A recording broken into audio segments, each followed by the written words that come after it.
Doctor اسرار احمد صاحب کے بیانات کے لیے چینل اسلامک ٹاکس کو سبسکرائب کرنا ہے۔ ایک ہے ایک شخص معین المسیح الدجال، ان دونوں میں فرق ہے۔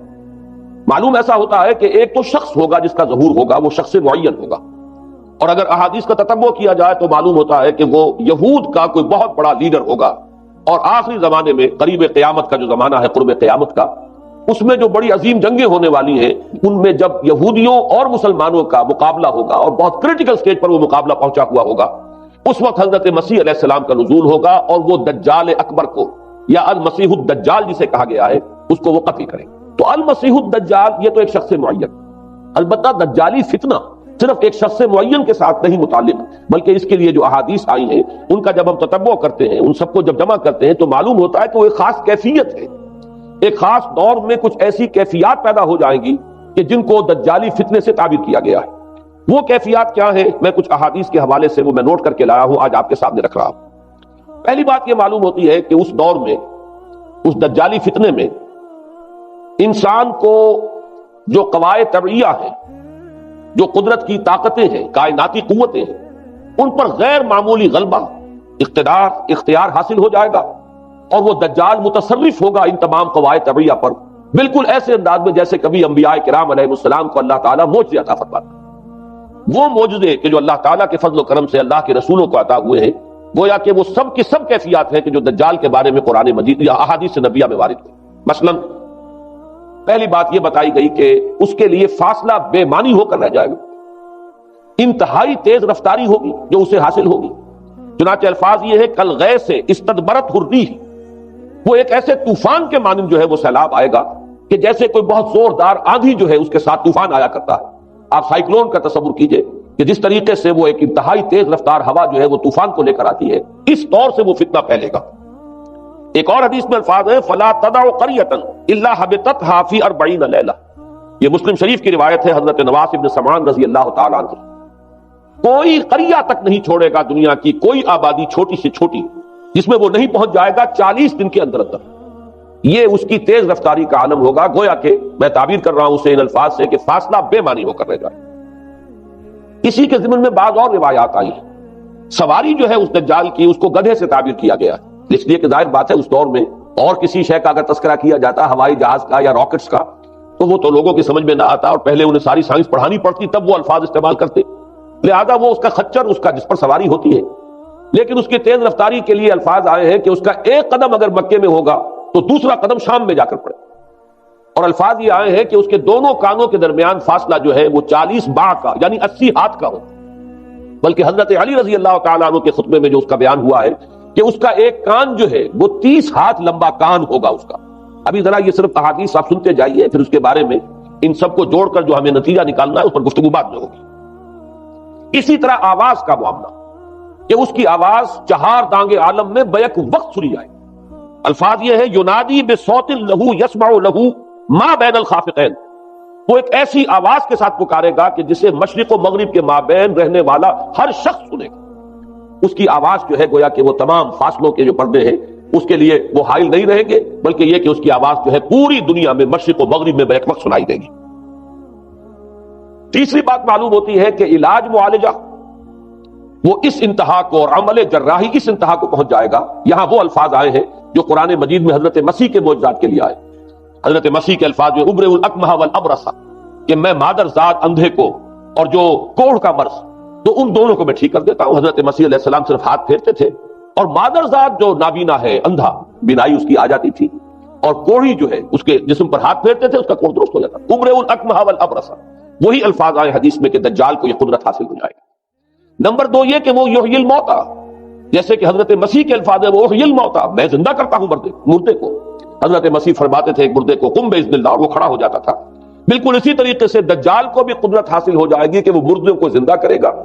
مزید وضاحت ایک حدیث میں یہ ہے کہ وہ ایک شخص کو آری کے ساتھ بیچ میں سے چیرے گا، 2 ٹکڑے کر دے گا، پھر سینے گا اور زندہ کر دے گا۔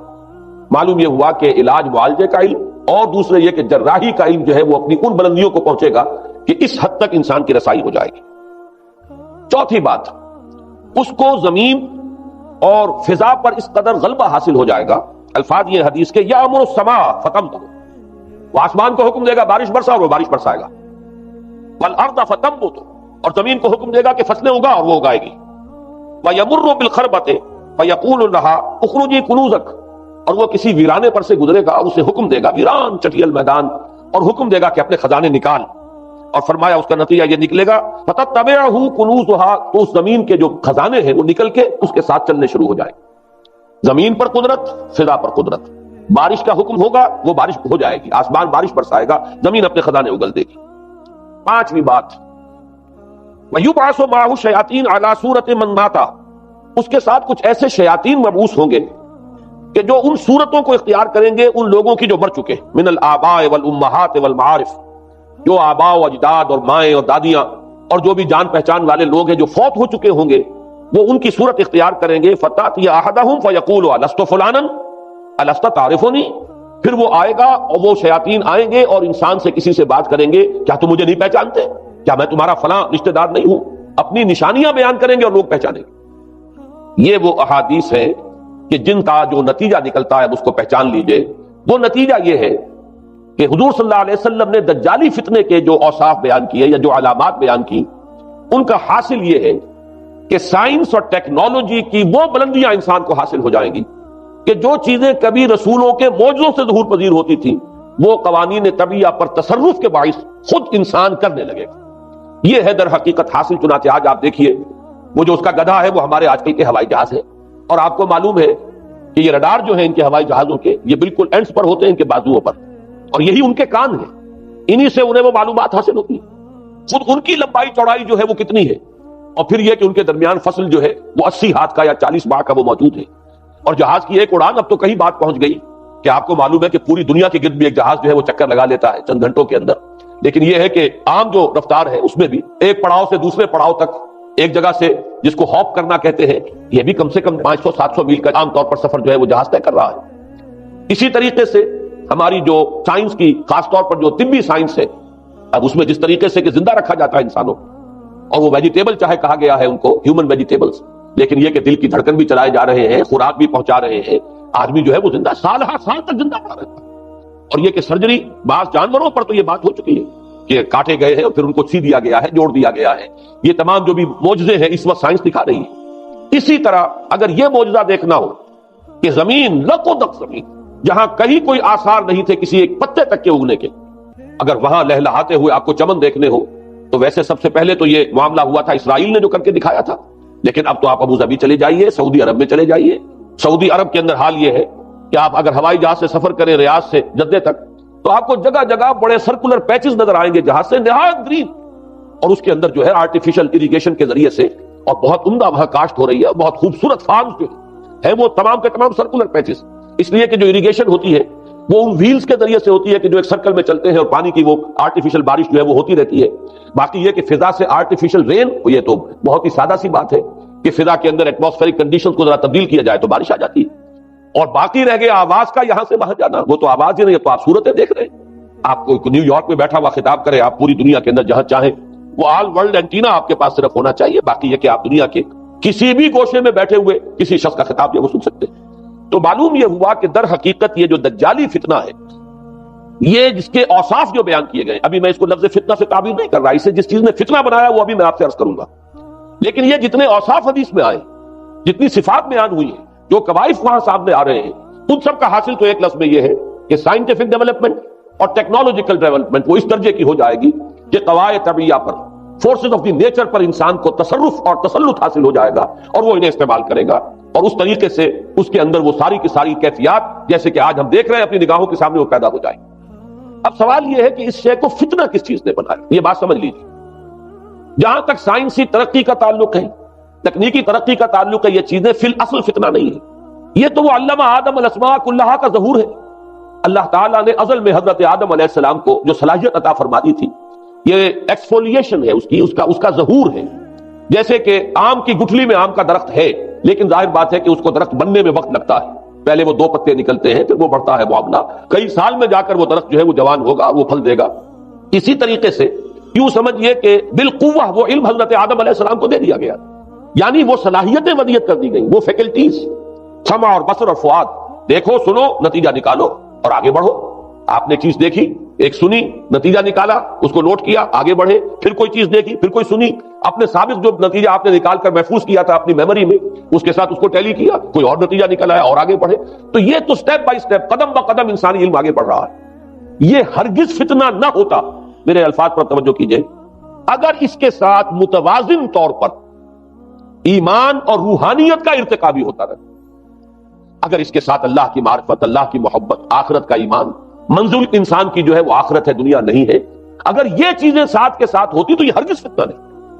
فتنہ در حقیقت اسے جس نے بنایا ہے وہ یہ ہے کہ کچھ ایسے اسباب ہوئے ہیں، اور وہ اسباب آج مجھے بیان کرنے کہ در حقیقت موجودہ عیسائیت اس کا سب سے بڑا سبب، اس کے نتیجے میں ایک بہت بڑا گیپ ہے، اپالنگ گیپ ہے، بڑا مہیب خلا ہے، بڑی وسیع خلیج ہے جو حائل ہو چکی ہے کہ ایمان اور روحانیت ختم ہوتے چلے گئے اور یہ ٹیکنیکل اور سائنٹیفک ڈیولپمنٹ بڑھتی چلی گئی. ان دونوں کے درمیان جو مہیب خلا پیدا ہوا ہے اس نے اسے فتنہ بنا دیا ہے، اور عظیم ترین فتنہ بنا دیا. ورنہ اگر اس کے ساتھ ہی اللہ پر ایمان، آخرت پر ایمان، اور انسان کے اندر ایمانی کیفیات، اس کی روحانی کیفیات اگر یہ بھی برقرار رہتی، بلکہ اس کے ساتھ متوازن طور پر ان کو ترقی کرنا چاہیے تھی، تو یہ ہرگز فتنہ نہیں ہے. تو پہلی بات یہ سمجھ لیجئے کہ اگرچہ دجالی فتنے کے جو صفات، اس کے اوصاف، اس کی علامات، اس کے مظاہر جو بھی حدیث کے ذریعے سے ہمیں معلوم ہے، جس کا میں نے ابھی آپ کے سامنے تذکرہ کیا، وہ سب در حقیقت تعبیر ہے. اس دور کا جو محاورہ ہے، اس دور کی جو زبان ہے، اس دور میں جن الفاظ سے گفتگو کی جا سکتی تھی، اس دور کے ایڈیم میں آج کی جو سائنٹیفک اور ٹیکنالوجیکل ترقی ہے، گویا کہ اس کی تعبیر کی گئی ہے کہ وہ دجالی فتنہ ہوگا. لیکن اس شے کو فتنہ بنانے والی شے در حقیقت یہ ہے کہ ایک بہت بڑی خلیج حائل ہو چکی ہے ایمان اور روحانیت، اور دوسری طرف سائنٹیفک اور ٹیکنالوجیکل ڈیولپمنٹ میں ان دونوں کے درمیان اتنا بودھ اور فخر پیدا ہو گیا ہے کہ جس کی وجہ سے اس نے فتنے کی شکل اختیار کی. اس کا سبب کیا ہے، آج ہمیں اس پر غور کرنا ہے. دیکھیے حضرت مسیح علیہ السلام کا دین، اور جیسا کہ میں نے عرض کیا سورہ کہف کے پہلے رکوع میں تذکرہ انہی کا ہو رہا ہے. وَيُنذِرَ الَّذِينَ قَالُوا اتَّخَذَ اللَّهُ وَلَدًا مَا لَهُم بِهِ مِنْ عِلْمٍ وَلَا لِآبَائِهِمْ كَبُرَتْ كَلِمَةً تَخْرُجُ مِنْ أَفْوَاهِهِمْ يَقُولُونَ إِلَّا كَذِبًا فَلَعَلَّكَ بَاخِعٌ نَفْسَكَ عَلَىٰ آثَارِهِمْ إِن لَّمْ يُؤْمِنُوا بِهَٰذَا الْحَدِيثِ أَسَفًا. ان آیات کا پہلے ترجمہ آپ سن لیجئے. جو پہلی آیات ہے ان کا ترجمہ ہم کر چکے ہیں. کل حمد اس اللہ کے لیے ہے جس نے اپنے بندے پر کتاب نازل فرمائی اور اس میں کوئی کجی نہ رکھی، جو بالکل سیدھی ہے اور خبردار کرتی ہے ایک ایسی بڑی عظیم اور مہیب جنگ سے کہ جو خاص اللہ کی طرف سے ہوگی، اور بشارت دیتی ہے مومنین کو جو نیک عمل کریں کہ ان کے لیے بہت بڑا اور بہت عمدہ اجر ہے. ماکثین فیہ ابدا، وہ اس میں رہیں گے ہمیشہ ہمیشہ. وَيُنذِرَ الَّذِينَ قَالُوا اتَّخَذَ اللَّهُ وَلَدًا، اب دوہرا کر بات آئی، اور تاکہ خبردار کر دے ان کو جنہوں نے یہ کہا کہ اللہ نے کسی کو اپنا بیٹا بنایا. مَا لَهُم بِهِ مِنْ عِلْمٍ، نہیں ہے ان کے پاس اس کے بارے میں کوئی علم. وَلَا لِآبَائِهِمْ، نہ ان کے آباء و اجداد کے پاس کوئی علم تھا، کوئی عقلی دلیل نہیں، کوئی اللہ کی اتاری ہوئی کسی کتاب میں، اللہ کے اتارے ہوئے کسی صحیفے میں اس کے لیے سند نہیں. وَلَا لِآبَائِهِمْ كَبُرَتْ كَلِمَةً تَخْرُجُ مِنْ أَفْوَاهِهِمْ، بہت بڑی بات ہے کہ جو نکل رہی ہے ان کے منہوں سے. ان یقولون الا کذبا، نہیں بول رہے یہ، نہیں کہہ رہے یہ مگر جھوٹ.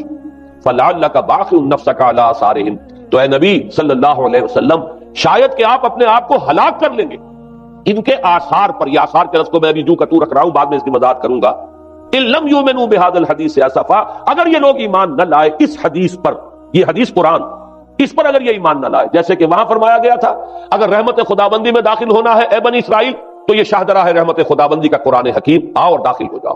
یہاں پر ان عیسائیوں کو متنبہ کیا جا رہا ہے اگر وہ اس حدیث پر، یہ حدیث اللہ کی کتاب، احسن الحدیث کتاب متشابہہ فبأی حدیث بعدہ یؤمنون، اگر اس اللہ کی حدیث پر، اللہ کی کتاب پر یہ ایمان نہ لائے تو جو ان کے آثار ہوں گے، جو نتائج نکلیں گے، ان پر اے نبی شاید کہ آپ اپنے آپ کو صدمے اور رنج اور غم سے ہلاک کر لیں. یہ ہے در حقیقت وہ آیات کے جن میں تذکرہ ہو رہا ہے عیسائیت کا. لیکن عیسائیت سے مراد کیا ہے اسے سمجھیے. حضرت مسیح علیہ السلام کا دین تو بعین ہی وہی دین تھا جو دین آدم سے لے کر محمد تک صلی اللہ علیہ وسلم وعلیہ الصلوۃ والسلام جتنے انبیاء آئے ہیں ان کے دین میں کوئی فرق نہیں. دین توحید، وہی ایمان. البتہ شرائع کے اندر، شریعتوں میں کوئی تفصیلی احکام میں فرق ہوا ہے. شریعت موسوی اور شریعت محمدی میں علی صاحب الصلوۃ والسلام تھوڑا تھوڑا فرق ہے. دین ایک ہی ہے.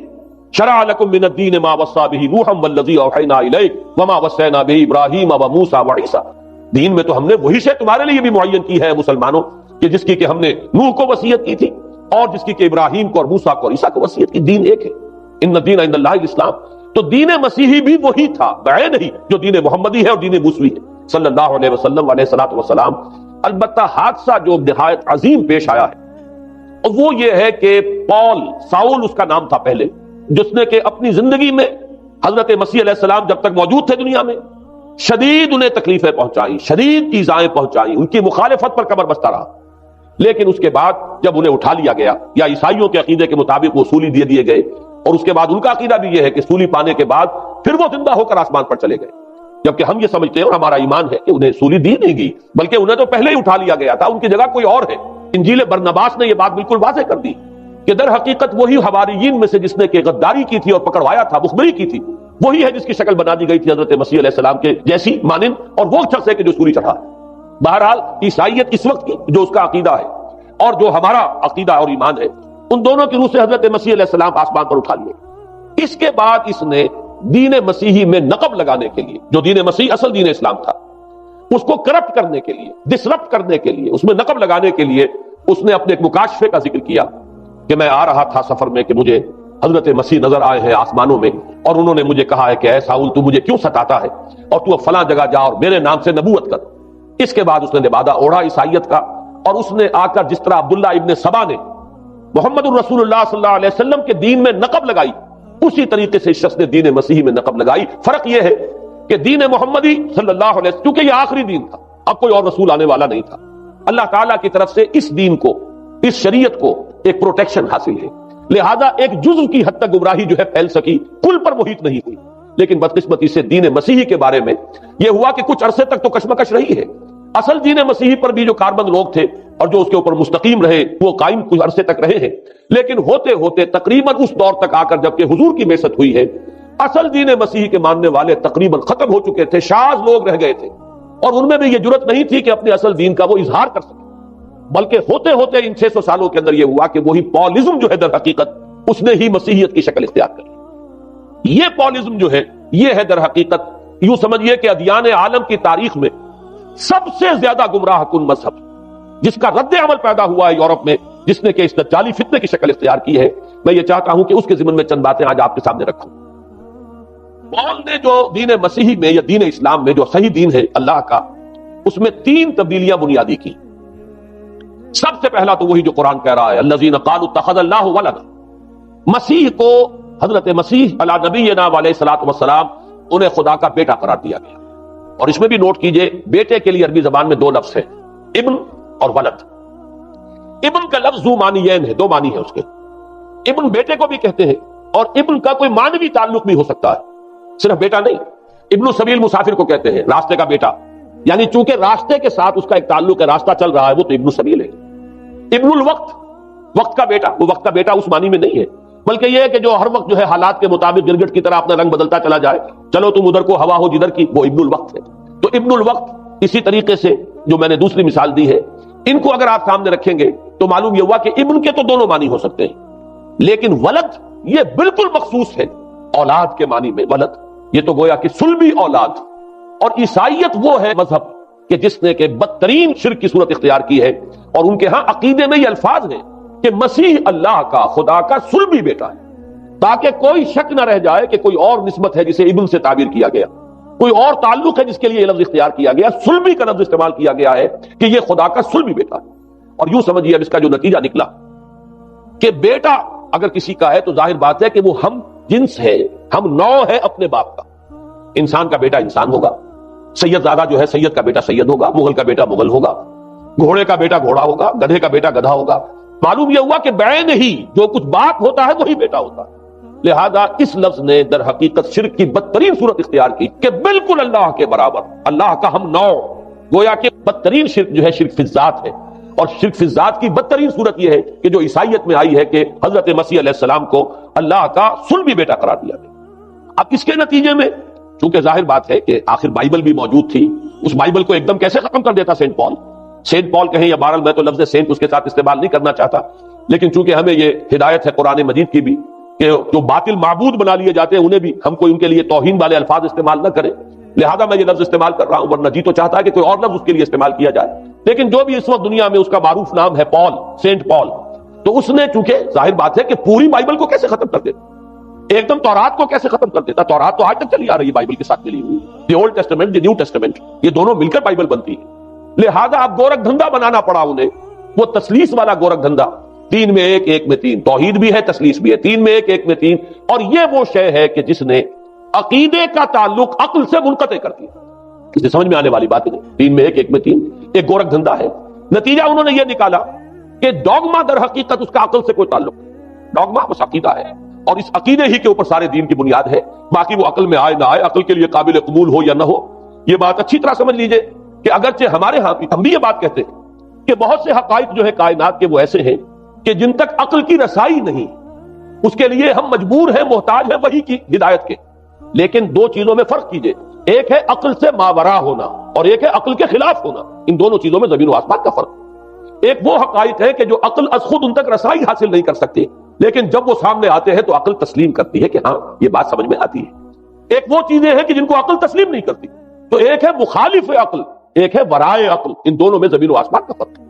ہمارے دین میں تو عقل کو اپیل کیا گیا ہے، لعلکم تعقلون، لعلہم یعقلون، اولو الالباب الذین یعقلون. اب ظاہر بات ہے کہ عقل کو ہاتھو برہانکم ان کنتم صادقین، لاؤ دلیل اپنی. تو دلیل سے عقل سے اپیل کی گئی. اور اس میں وہ رشتہ جو میں نے کئی مرتبہ بیان کیا علامہ اقبال کے اشعار کے حوالے سے کہ عقل گو آستاں سے دور نہیں، اس کی قسمت پر حضور نہیں. اور گزر جا عقل سے آگے کہ یہ نور چراغ راہ ہے، منزل نہیں ہے. منزل تک تو عقل نہیں پہنچائے گی لیکن راستہ تو دکھاتی ہے. اور جب کہ وحی کی روشنی سامنے آتی ہے تو عقل اس کی تصدیق کرتی ہے. یہ ہے ہمارا موقف اور یہ ہے عقلی معقول موقف.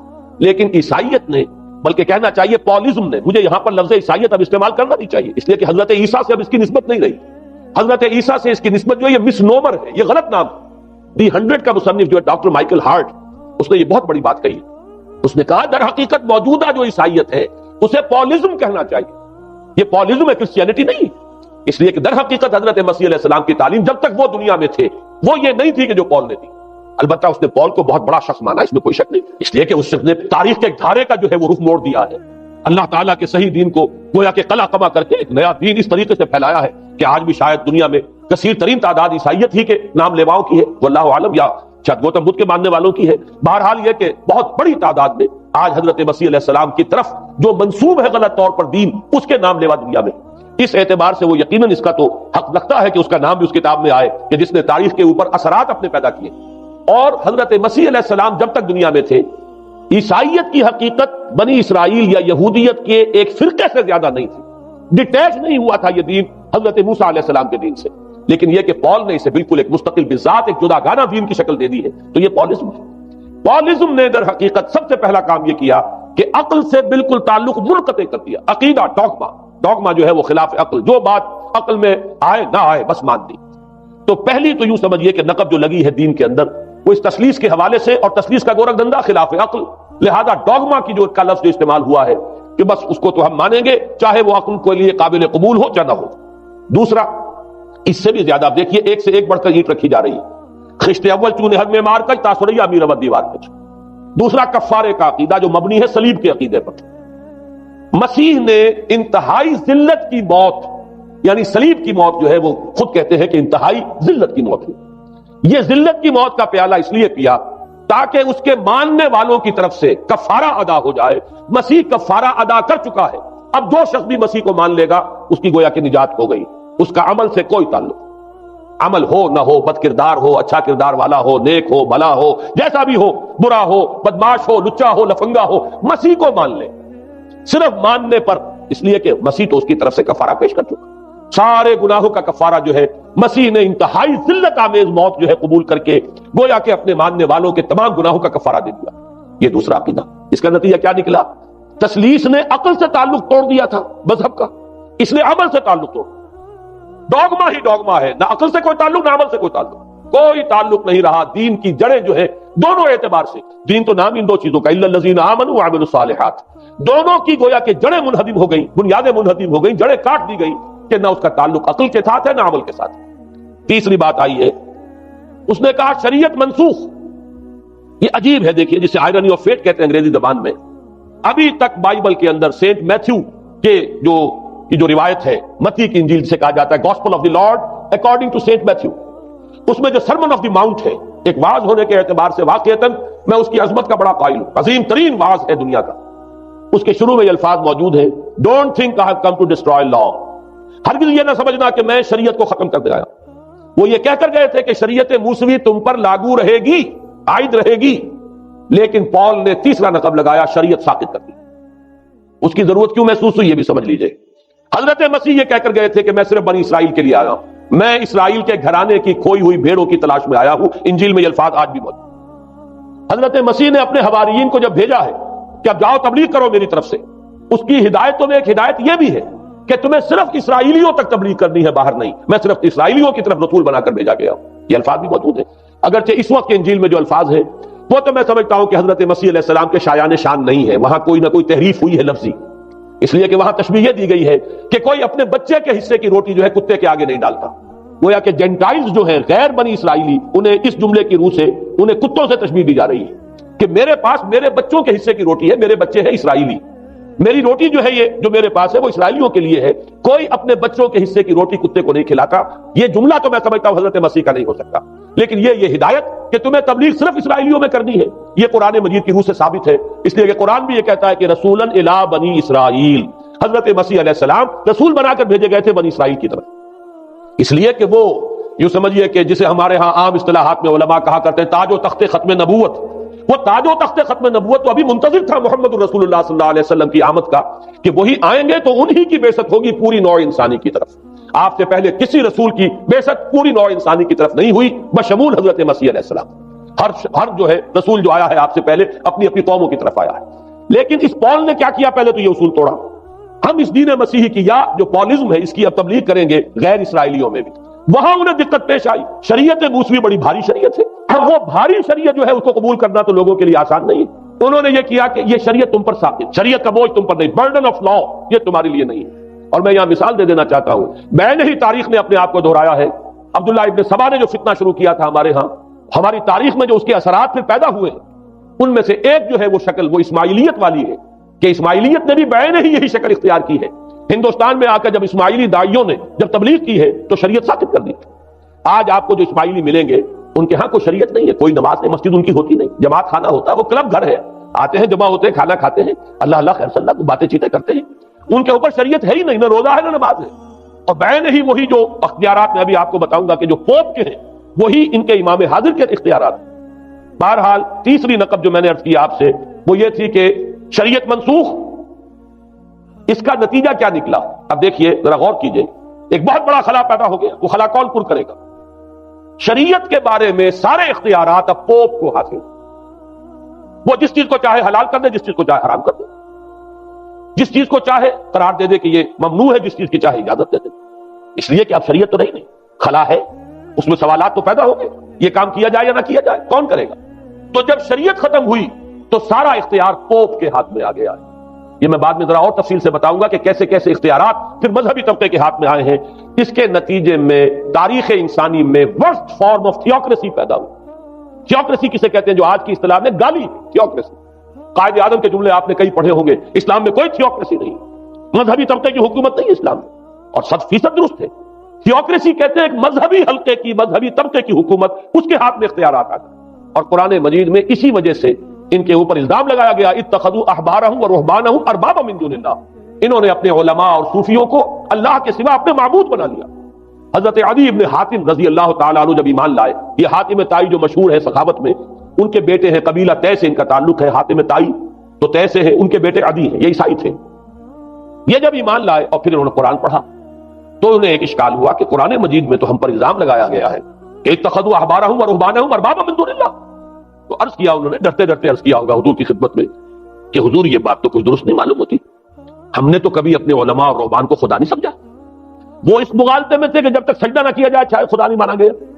حضور نے پوچھا کیا ایسا نہیں ہے کہ جس چیز کو وہ حلال کہتے تم حلال مان لیتے ہو، جس چیز کو حرام کہتے حرام مان لیتے ہو؟ جی ہاں یہ تو ہے، یہی تو فرمایا اربابا من دون اللہ ہے۔ تحلیل و تحریم کا اختیار صرف اللہ کے ہاتھ یا اللہ کے نمائندے کی حیثیت سے اس کے رسول کے پاس ہے جس کو وحی آتی ہے، اس کے بعد کسی کو اختیار نہیں ہے۔ اجتہاد کر سکتا ہے لیکن اجتہاد کے لیے دلیل دینی ہوگی، نص سے، کتاب اللہ سے کوئی دلیل لاؤ، سنت رسول اللہ سے کوئی دلیل لاؤ، استنباط کرو، عقل سے بات کرو، لیکن یہ ہے کہ تحلیل و تحریم یہ خدائی اختیار ہے، اللہ کے ہاتھ میں اس کا اختیار ہے، اور اللہ کے نمائندے کی حیثیت سے زیادہ یہ اللہ کے رسولوں کے ہاتھ میں اختیار آتا ہے، اس کے علاوہ کسی کے لیے، کسی اور کے لیے یہ مان لیا گیا تبھی تو ان کو خدا بنا لیا گیا۔ اسی معنی میں آج کی جمہوریت جو ہے وہ بدترین شرک ہے کہ یہاں یہ تسلیم کیا جاتا ہے کہ ساورنٹی جو ہے وہ عوام کی ہے، ساورنٹی آف دی پیپل۔ کیا معنی ہے کہ عوام کے نمائندے جو چاہیں قانون بنا دیں، جس چیز کو چاہیں حلال ٹھہرائیں، جس چیز کو چاہیں حرام ٹھہرائیں. ان کے پاس حلت و حرمت کے جو پورے اختیارات ہیں ان کے پاس آ گئے. یہی تو خدائی مقام ہے، خدا کا مقام دے دیا گیا. اس سے بڑا شرک کیا ہوگا؟ در حقیقت حاکمیت غیر اللہ اس دور کا سب سے بڑا شرک. تو وہاں یہ حق جو ہے دے دیا گیا علماء کے ایک طبقے کو، پوپ کو. تو گویا کہ تاریخ انسانی کی بدترین تھیوکریسی، بدترین مذہبی استبدادی حکومت قائم ہوئی ہے یورپ میں. اس کے حوالے سے میں کچھ تاریخی حوالے بھی اب آپ کے سامنے رکھتا ہوں. دیکھیے، جب تک پال نے یہ کام شروع کیا ہے تو تقریباً 3 صدیوں تک تو یہ صرف ایک مذہبی تبلیغ کا کام ہوا ہے. انہوں نے کوششیں کی، محنتیں کی، پیغام پہنچایا. اور جیسا کہ میں عرض کر چکا ہوں، اس وقت تک گڈمٹ تھے. پال کے ماننے والے بھی تھے اور حضرت مسیح کے جو اصل صحابہ تھے، جو ان کے حواریین تھے، ان کے ماننے والے بھی تھے. لہذا کشمکش ان کے اندر بھی چل رہی تھی. لیکن ظاہر بات ہے کہ حضرت مسیح کے اصل حواریین، وہ تو اول تو یہ کہ اپنی گفتگو رکھ رہے تھے محدود بنی اسرائیل تک. نمبر 2 یہ کہ انہوں نے تو شریعت کو ساقط نہیں مانا. جنگل کی آگ کی طرح جو مسیحیت پھیلی ہے وہ پالزم والی مسیح، اس لیے کہ اس میں تو کوئی شریعت کا کوئی بوجھ نہیں، کوئی حلال نہیں، کوئی حرام نہیں، کوئی نماز نہیں، کوئی روزہ نہیں. لہذا یہ تیزی کے ساتھ پھیلی اور 300 برس تک تو ایک کشمکش جو ہے جاری رہی. انہوں نے تبلیغیں کی، مصائب جھیلے، کشمکش اندر بھی چلی باہر بھی چلی. لیکن اس کے بعد قیصر روم کانسٹنٹائن، قسطنطین جسے کہتے ہیں، جس کا یہ قسطنطنیہ ہے، کانسٹنٹائن، اس نے یہ محسوس کیا بالکل اکبر کی طرح، جیسے اکبر نے محسوس کیا تھا کہ میری مملکت کے اندر یہ مذہبی تصادم جو ہے یہ سب سے بڑی، یوں سمجھیے کہ انسٹیبلٹی کا سبب ہے. لہذا ان تمام مذہبوں کو ایک ہاون دستے میں ڈال کے کوٹ پیس کر ایک بناؤ. وہ جو دین اکبری یا دین الہی جو اس نے کیا تھا اس سیاسی مصلحت کی وجہ سے کہ یہ ہندو مسلم تصادم اور دوسرے مذاہب کا ٹکراؤ جو ہے وہ ہندوستان کو ایک سیاسی وحدت اور ایک اپنی سیاسی عظمت کی طرف پیش قدمی کرنے کا جو راستہ ہے اختیار کرنے سے روکتا ہے. لہذا یہ کام کیا جائے. یہی قسطنطین نے کیا. اس نے جب دیکھا بڑی کشمکش چل رہی ہے، اس نے خود عیسائیت اختیار کی. عیسائیت کون سی اختیار کی؟ پالیزم والی. ظاہر بات ہے اس کے لیے بھی اصل عیسائیت اختیار کرنا جو مشکل تھا، پالیزم والی.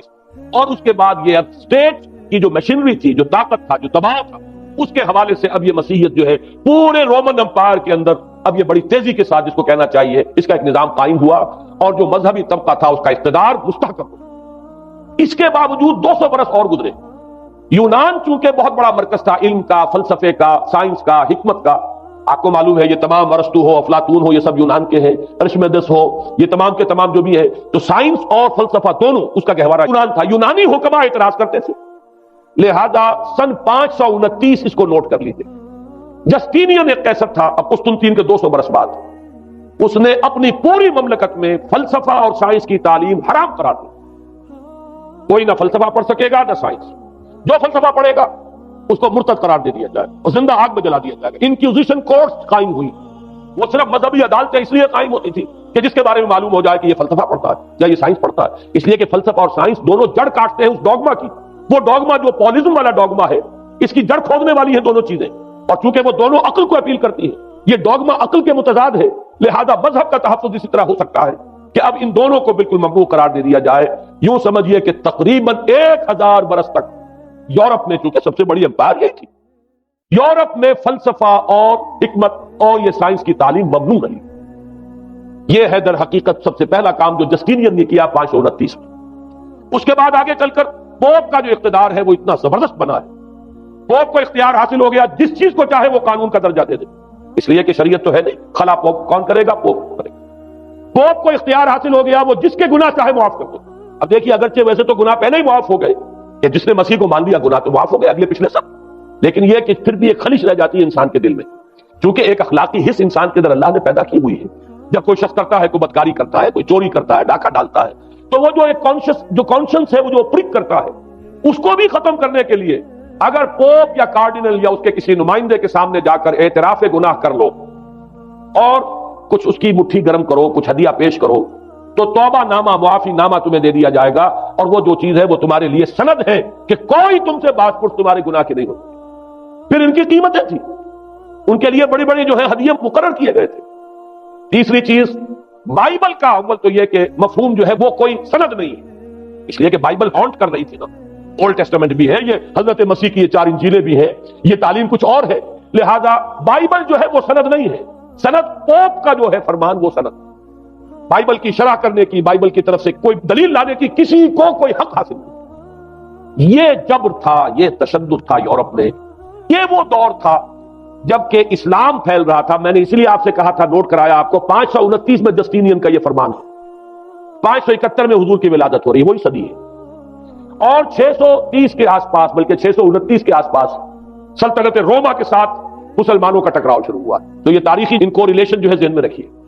جس وقت مسلمان آئے اور 200-300 برس جو ان کے عروج کے ہیں، اس وقت آپ کو معلوم ہے کہ تقریباً 6 صدیاں ہو چکی تھی کہ یورپ بالکل جس کو کہا جاتا ہے ڈارک ایجز، انتہائی تاریخی، مذہبی جبر اور استبداد، اس کے سوا کچھ نہیں، اور ملاؤں کی حکومت جسے آپ کہیں گے، جسے آج کل کے اصطلاح میں کہا جائے گا، وہ جس کو چاہے جو چاہے سزا دے دے، پوپ کو اختیار حاصل ہے۔ کسی کے بارے میں ذرا جیسے بعض اوقات خبریں سچی ہیں یا جھوٹی، لیکن میں مثال دے رہا ہوں، جیسے خبریں آتی رہی ہیں ایران کے بارے میں کہ کہیں اگر معلوم ہو گیا تو پاسداران انقلاب پہنچے اور سمری ٹرائل اور فوراً ختم کیا آدمی کو۔ اس قسم سے انکوزیشن رپورٹس جو ہیں وہ کورٹس وہاں قائم ہوئی، اور یوں سمجھیے کہ لاکھوں افراد تحت کیے گئے، زندہ جلائے گئے۔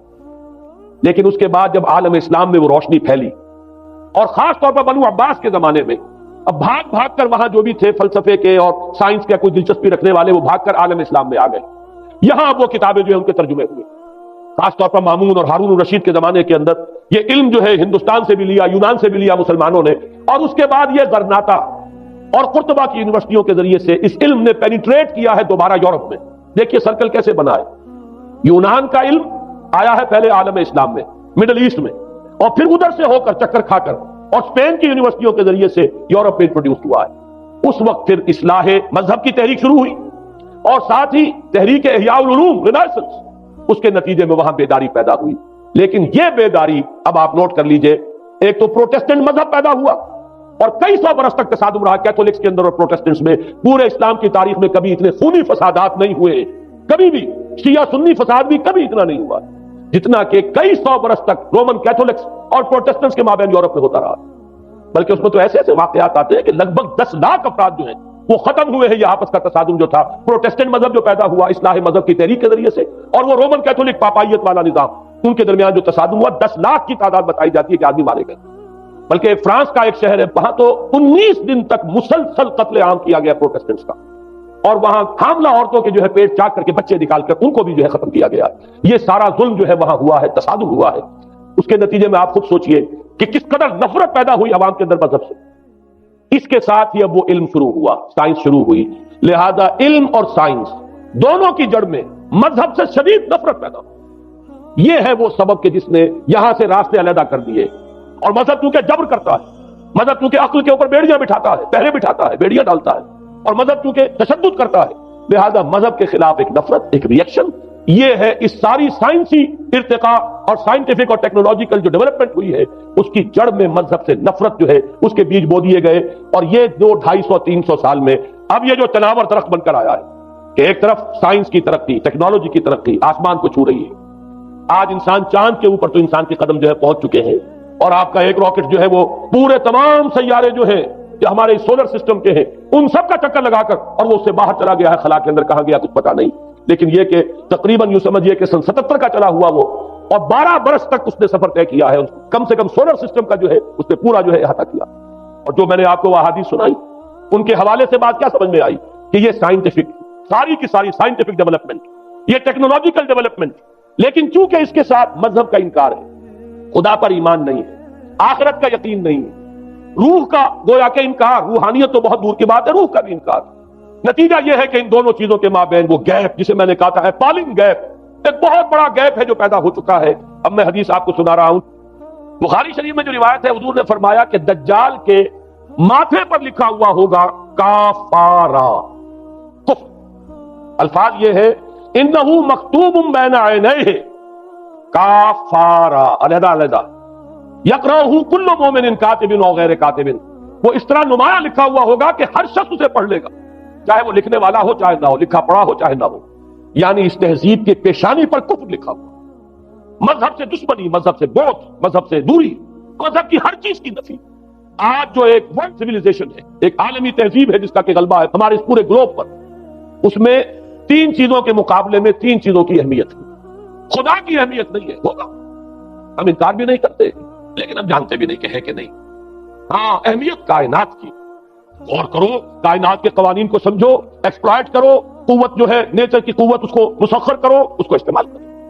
ہوگا خدا ہے یا نہیں ہے، چھوڑو اس بحث کو، اصل اہمیت جو ہے وہ کائنات۔ اسی طرح اصل اہمیت اس جسم کی مادے کی ہے، روح ہوگی کوئی شے ہمیں نہیں پتا، نہ ہم دیکھ سکتے ہیں، نہ ہم اسے چھو سکتے ہیں، نہ چکھ سکتے ہیں، ہوگی، لیکن یہ کہ اصل جو ہے اہمیت وہ مادے کی ہے جسم کی، اس کی فکر کرو۔ اسی طریقے سے حیات دنیاوی، اصل سے حیات دنیاوی، اس کو بناؤ سنوارو، بہتر سے بہتر زندگی گزارو، ویلفیئر سٹیٹ ہو، بہت ہی عمدہ ماحول ہو اور ہر چیز کو، لیکن حیات اخروی ہوگی، اب تو آرام سے گزرتی ہے، آخرت کی خبر خدا جانتا ہے یا نہیں ہے، اس سے ہمیں کوئی بحث نہیں۔ تین چیزوں کے مقابلے میں تین چیزوں کی اہمیت، یا یوں کہیے کہ تین چیزوں کے مقابلے میں مقابل کی تین چیزوں کو بالکل غیر اہم، اس کی طرف کو توجہ ہی نہیں۔ توجہ کا ارتکاز کائنات پر ہے، ذات باری تعالیٰ پر، ذات و صفات باری تعالیٰ ایک صرف علمی موضوع ہے، اصل توجہ کی شے کائنات، روح ہوگی کوئی شے، اصل شے جسم ہے اور مادہ۔ حیات اخروی ہمیں نہیں پتا، کسی نے واپس آ کر خبر نہیں دی مرنے کے بعد، لہذا ہم نہیں کہہ سکتے ہے کہ نہیں ہے۔ البتہ یہ کہ حیات دنیا بھی تو ہے، اس کو مضبوطی کے ساتھ تھامو، اس کو بہتر بناؤ۔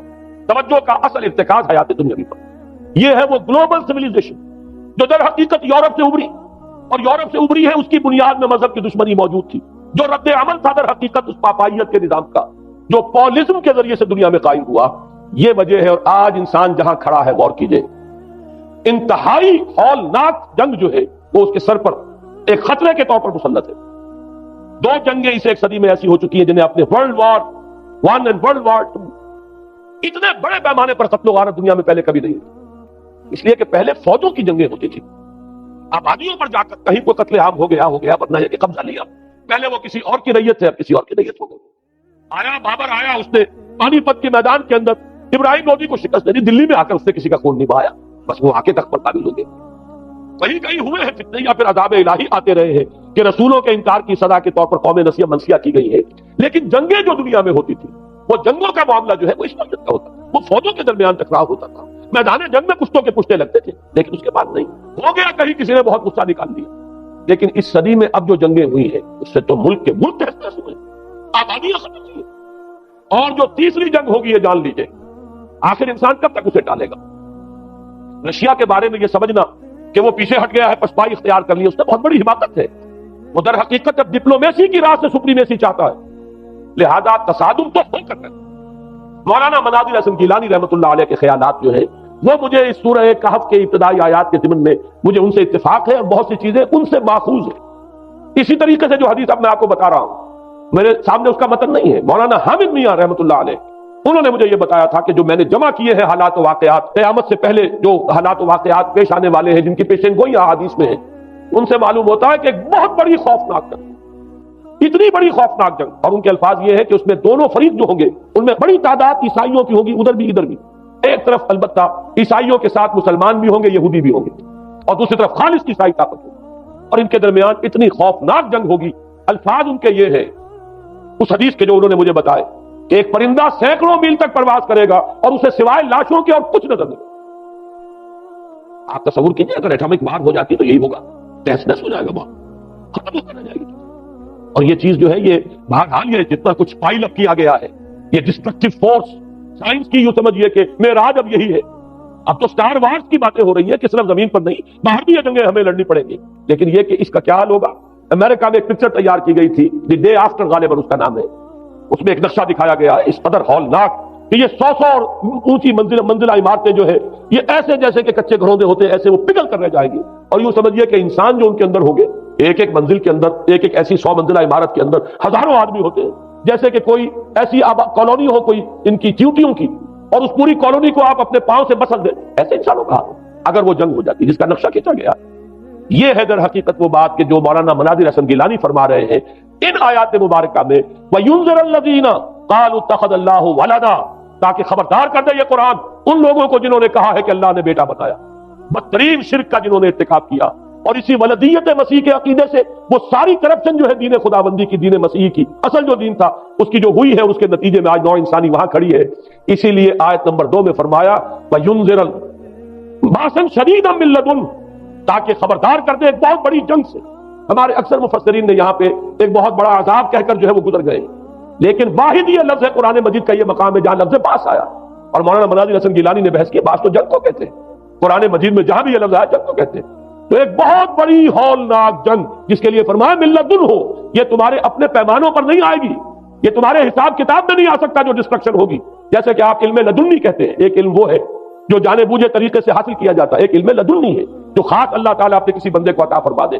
اس جنگ کی جو ہلاکت خیزی ہے وہ تمہارے حساب کتاب میں آنے والی نہیں ہے. لِيُنذِرَ بَأْسًا شَدِيدًا مِّن لَّدُنْهُ وَيُبَشِّرَ الْمُؤْمِنِينَ الَّذِينَ يَعْمَلُونَ الصَّالِحَاتِ أَنَّ لَهُمْ أَجْرًا حَسَنًا مَّاكِثِينَ فِيهِ أَبَدًا. البتہ اللہ تعالیٰ بچائے گا اپنے اہل ایمان بندوں کو جو نیک عمل پر بھی قائم. اب میں وہ حدیثیں آپ کو سنا دوں. میں نے پہلے بخاری کی حدیث آپ کو سنا دی کہ اس پورے فتنے کے معلوم ہوگا کہ اس کی دونوں آنکھوں کے مابین کافارا لکھا ہوا ہے، کفر. گویا کہ یہ سمبل ہے، یہ علم ہے، یہ علامت ہے اس جدید موجودہ تہذیب کی، کفر، الحاد، مادہ پرستی، خدا کا انکار، آخرت کا انکار، روح کے وجود کا انکار. اس کے بعد فرمایا، یہ ابو داؤد کی روایت ہے، فواللہ ہے تو خدا کی قسم وہ وقت جب آئے گا، ان الرجل لیاتی ہے وہو یحسب انہ مومن، ایک شخص حاضر ہوگا اس کے پاس، دجال کے پاس، اور وہ شخص اپنے آپ کو مومن سمجھتا ہوگا کہ مومن ہے. فَيَتَّبِعُهُ بِمَا يُبْعَثُ بِهِ الشُّبْهَاتِ، لیکن جو شبہات اس فتنے کی وجہ سے اس کے اندر پیدا ہو جائیں گے اس کی وجہ سے وہ بھی اسی کی پیروی کرے گا. آج آپ عالم اسلام کا نقشہ دیکھ لیجیے، ذہنوں کے اندر جو شبہات ہیں، ایمان کے بارے میں یقین کی کیفیت کتنوں کو حاصل ہے، وہی ساری ہماری بھی ویلیوز ہیں، وہی مادی تہذیب جو ہے آج ہم بھی اسی کے پیروکار ہیں. سمجھتے ہیں اپنے آپ کو مسلمان، سمجھتے ہیں مومن، لیکن ذرا تجزیہ کیجیے. اسی کو میں نے اپنے اس کتابچے میں اسلام کی نشرت ثانیہ میں تفصیل سے واضح کیا کہ در حقیقت رگوں پے میں سراج کر گئی ہے یہ تہذیب. بظاہر جو ہے نظر آتا ہے جیسے روئے ارضی پر، زمین کے اوپر تو آپ کو کہیں اونچائی نظر آ جائے گی، کہیں نیچائی نظر آ جائے گی، کہیں پانی ہے، کہیں خشکی ہے. ذرا اوپر چلے جائیں تو ہوا ہے، ہوا کا غلاف پورے کرۂ ارضی کو اپنے اندر لیے ہوئے. یہی حال ہے ہر ملک میں آپ چلے جائیں، نیچے کے لوگوں میں کچھ مذہب نظر آ جائے گا تھوڑا بہت. ہندوستان میں بھی اگر کوئی مندروں میں جاتا تو گھٹیا آدمی جاتے ہیں، بیچارے نیچ لوگ جاتے ہیں، بڑا لوگ آدمی کوئی نہیں جاتا. ہمارے ہاں بھی جا کے ہوتے ہیں مساجد میں سفارا تو غریب، پردہ رکھتے ہیں اگر کوئی تمہارا تو غریب.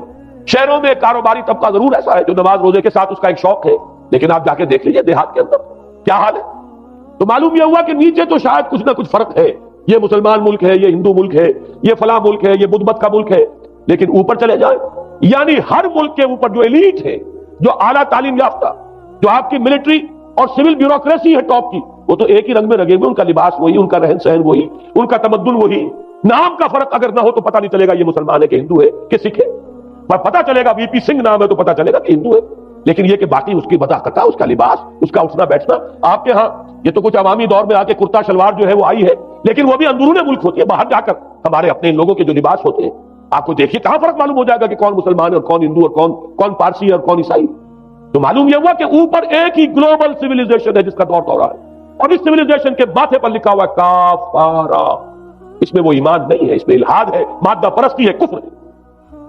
اس میں آخری حدیث جو میں آپ کو سنا رہا ہوں، حضور نے فرمایا آخر من یخرج الیہ النساء، اس فتنے کی طرف پیش قدمی کرنے والا آخری طبقہ ہوگا عورتوں کا. وہ جب اس تہذیب کی طرف لپکیں گے، یہ طبقہ جب آگے بڑھے گا، یہ جو ہمارے ہاں بھی جلوس نکلتے ہیں، شریعت کا مذاق اڑانے والے جلوس، اسلامی احکام کی نفی کرنے والے جلوس نکلتے ہیں، اور ان کے جس طریقے سے ڈسپلے ہوتا ہے اخبارات کے اندر، جتنا ان کے لیے اعزاز ہے، جتنی ان کے لیے یہاں پر تکریم ہے ہمارے معاشرے کے اندر، اس کو پیش نظر رکھیے. آخر من یخرج الیہ النساء حتی ان الرجل لیرجع الی امہ وابنتہ واختہ وعمتہ فیوثقها رباطا، یہاں تک کہ ایک بندہ مومن کا حال یہ ہو جائے گا کہ وہ دوڑے گا اور کوشش کرے گا اپنی ماں کو، بیٹی کو، بہن کو، پھپھی کو باندھ کر رکھے کہ وہ نکل نہ جائے. یہ حال ہو جائے گا کسی شخص کا. آج کتنے لوگ بے بس ہو چکے ہیں، اب وہ باندھ کر رکھنے والے بھی گویا کہ ہتھیار ڈال چکے، ورنہ یہ کہ ایک دور تھا کہ کچھ نہ کچھ باندھ کر رکھنے والے تو تھے، لیکن اب تو آزادی کی صورت آئی ہے تو باندھ کر رکھنے والے جو ہے وہ ہار مان چکے. اب تو آپ دیکھیں گے اچھے بھلے نظر یہ آتا ہے، داڑھی رکھی ہوئی ہے، خود جو ہے مذہبی مزاج کے ہیں، لیکن بالکل بے پردہ کو خاتون جو ہے ان کے اسکوٹر کے پیچھے بیٹھی ہوئی یا ان کے کار کے اندر ان کی برابر کی سیٹ کے اوپر بیٹھی ہوئی جا رہی ہے. بے پردگی، یہ اباحیت، ہمارے اخبارات کا جو حال ہے اس کو دیکھیے. خدا کے لیے یہ رنگین صفحات بند کرو، لیکن مجال ہے جو کسی کے کان پر جوں تک نہیں. لہذا حدیث کے الفاظ نوٹ کیجئے، آخر من یخرج الیہ النساء، اس فتنے کی طرف پیش قدمی کرنے میں آخری طبقہ جو ہوگا وہ خواتین کا ہوگا. حتی ان الرجل لیرجع الی امہ وابنتہ واختہ وعمتہ، یہاں تک کہ آدمی دوڑے گا، پکڑے گا اپنی ماں کو، اپنی بیٹی کو، اپنی بہن کو، اپنی پھپھی کو، اور اسے باندھ کے ہی کوشش کرے گا کہ کہیں وہ اس طریقے سے اس دجالی فتنے کے اندر جو ہے وہ اسی کی پیروی کے اندر گھر سے نہ نکلتا. یہ ہے وہ فتنہ جس کی لپیٹ میں اس وقت پوری دنیا آئی. اب نوٹ کیجئے، اس فتنے کے لیے اب میں چند باتیں اور کہہ رہا ہوں. لغوی بحث کیا ہے؟ دجال کسے کہتے ہیں؟ یہ بنا ہے لفظ دجل سے. دجل اور فریب یہ ہماری زبان میں بھی مستعمل. دجل و فریب دھوکہ دینے والی شے. ملمہ حقیقت کچھ ہو اوپر کچھ اور پردہ ڈال دیا گیا، یہ دجل ہے. گندم نمائی جو فروشی دجل ہے، فریب ہے. اسی کے لیے دوسرا لفظ عربی زبان کا جو قرآن میں کثرت سے آیا وہ غرور، دھوکہ. اصل میں یہ دنیا دھوکہ ہے جو حیات اخروی کے لیے پردہ بن کر ہماری آنکھوں پر پڑ گیا.